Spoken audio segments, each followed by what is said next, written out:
L'Université protestante au Congo, cadre choisi pour la cérémonie du baptême de l'ouvrage des professeurs Henri Mupilanjike Kawende et Corneille Wasenda Nsongo, et cela devant un public tiré sur le volet.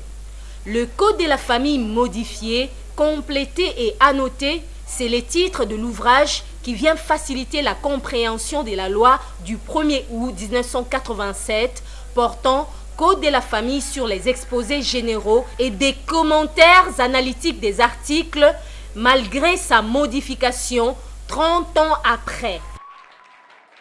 Après la présentation des auteurs par le professeur Dieudonné Kalouba, l'ouvrage a été présenté par le professeur des droits à l'UNIKIN, Nyabirungu Mwenensonga, qui revient sur la volonté des auteurs à suppléer au fiasco connu par la campagne de vulgarisation du Code de la famille en 1988 et 1989.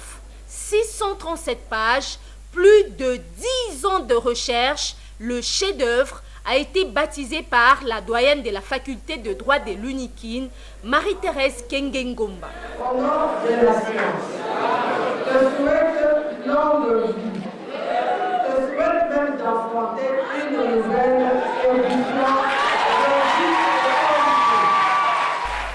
Cet ouvrage de deux éminents professeurs, Mupilanjike Kawende et Wasenda Nsongo, intègre les exposés généraux, mais insère au bas des articles les commentaires analytiques de la Commission de réforme du droit congolais.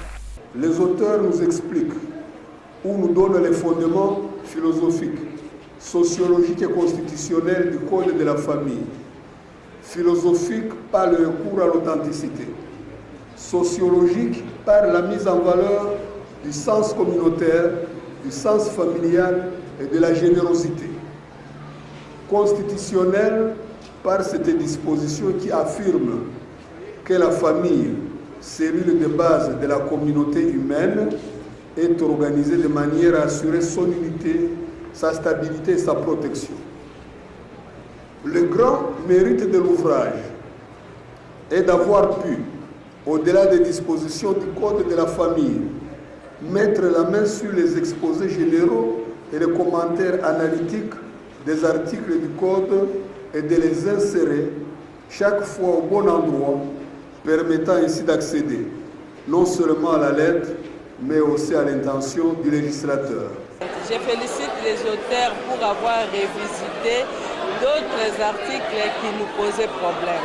Le Code de la famille a toujours souffert de l'interprétation, de la vulgarisation. Et quand il y a un ouvrage annoté, donc beaucoup d'articles seront valablement interprétés, beaucoup d'articles seront commentés. Et c'est vraiment une très bonne chose et ça va faciliter à nos praticiens de droit de mieux proposer des solutions aux juges. La loi du 1er août 1987 portant Code de la famille et la loi du 15 juillet 2016 modifiant et complétant la loi du 1er août 1987 portant Code de la famille, une œuvre annotée par deux praticiens chevronnés, une publication sous forme de code utile à tous les chercheurs et praticiens de droit, bien évidemment moyennant une contribution de $40 américains.